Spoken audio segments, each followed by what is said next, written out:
Our next guest is a three-time Grammy Award winning artist who has actually been inspired by the pandemic to make new music. Joining us from his home to tell us more is our friend, the incredibly talented Wyclef Jean. Hi, Wyclef.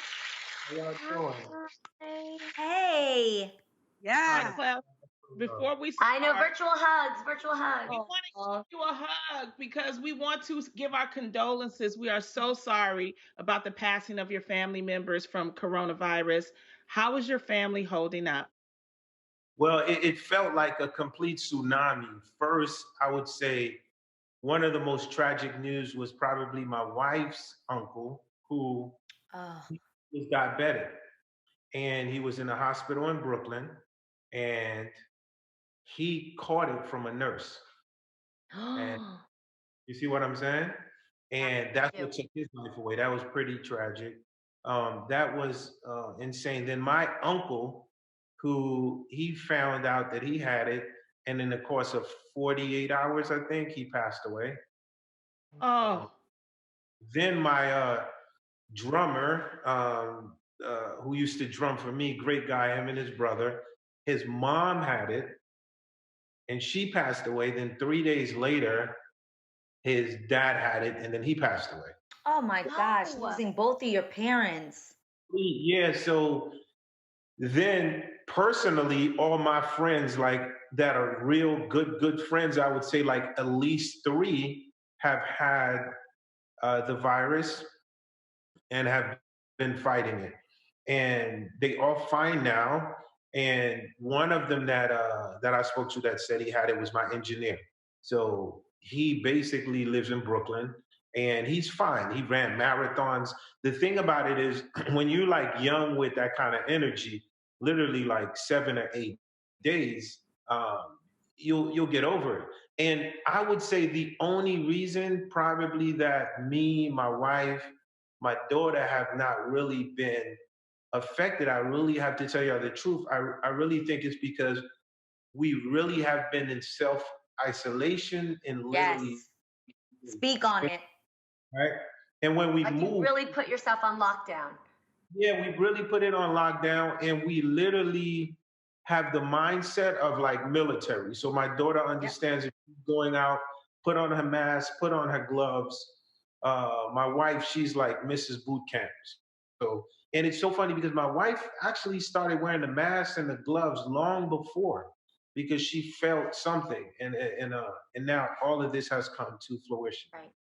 Well, you've actually written a new song called Distance while at home. So tell us what inspired this song and just what it means to you. Well, I think that everybody, when you listen to Distance, the first thing is in New Jersey, once the mayor was putting everything on lockdown, my engineer had to get back to Brooklyn. Literally, I went home. I had absolutely no equipment or nothing to work on. So the entire song was done from my phone. I'm a complete nerd when it comes to technology. So when y'all listen to Distance, every part of this song that you're hearing was recorded on the phone and voice notes through WhatsApp and different What? things. Yeah. Wow. So How that's long when you Teach listen. me how to do that. That's Yeah. So it's so so funny because with a mobile device, you could do so much. yeah. How long did it take to write and record Distance? Well, it really took me 2 days. It usually take me 1 hour to finish a beat and a joint because the vibes should be there. Because I was running on like technical difficulties, and I literally had to remember every series of MacGyver, every episode, and literally go back into MacGyver brain and try to make things happen. Wow. How have you been using your music to keep people connected during this time? Well, I think it's two parts. I think one is music and the other is affirmative action. I'm looking at this and we are examples of what's called the American dream. And then there's a bigger dream, which is the world dream. But when we start off with here, we have to think, look at the unemployment rate. And then you have to say to yourself, maybe like we are fortunate enough, like if we have kids, we could send them to boarding school, they could come home. But I just want you to think of the average American who has to literally give their kids 3 meals a day. So not only am I doing music, also supporting charities, starting with charities that support kids. And the idea is, like I said, starting with myself, and I'm going to make a $25,000 donation, you know what I mean, to towards a charity that I feel Amazing. that definitely supporting kids. And it's very important. I think it starts with the kids. I think of the pressure that a father or a mother will have if they can't feed their children. What's the name of the charity, Wyclef? So the charity we're supporting is No Kid Hungry. It's very important, and we plan to add on to it and definitely support a lot more. I have two focus. One of them is, of course, the kids, and the other is I'm looking towards charities that are sensitive towards people with small businesses, social entrepreneurship. When we look at legislation and different things that are passed, a lot of people are losing their small businesses. How can we also? That's Them. Yeah, that's amazing. great. Amazing. Okay, so obviously, besides from making music, you're now working out because there's a picture of you doing an impressive handstand. Are you a yogi? Well, I have a lot of yogi friends, and they've all encouraged me to be yogis. They say like I'm some secret closet yogi. I just don't know it. But I've always, um, I work out. I do a lot of calisthenics first. The Ooh. majority of what I do deals with the physicality of your body, and then from there I do very light weights. I'm very flexible because of just growing up as a gymnast. Like real. Let me see if I can do something real cool while y'all here. Hold Oh my Okay. God, you and Amanda, here we go. Don't start battling us here. on. Do it. Yo, this is so I'm dope. excited. Careful. Where's my popcorn? Demonstrate a handstand. Y'all ready? Okay. Yeah. Yes, Ready. go. 1, 2, 3. Oh, yeah. Oh my gosh. You and Amanda officially have something in common. You both can do a handstand, and I heard that you and me have something in common. Tell me. Okay, I've actually been eating plant-based for a while now, and I Wow. heard that actually at the beginning of the year, you had your first plant-based meal. What did you think? I had my first vegan meal. Let me adjust my head. There we go. There we go. There we go. Hey, there you go. There we go. Perfect. So I had my first vegan meal, and it was incredible. So incredible that I invested in a company called Vibes.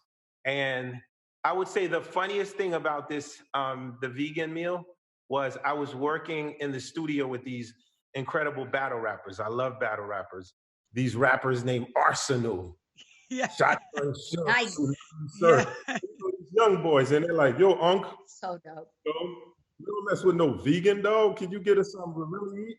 So it's so funny, and I got them the vegan, and then they had it. And then in the next session, Arsenal was like, "Yo, Unc, could you get us some of that vegan?"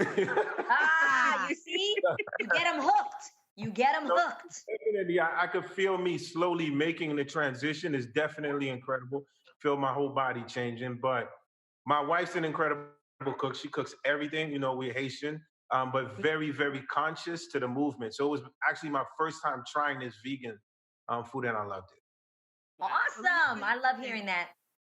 Let me just say, you did a show my first year of grad school at Columbia, and it was one of the greatest concerts I've literally ever been to in my life. I think you were supposed to perform for like 30 minutes. I think you did like 2.5 hours. You like climbed the scaffolding.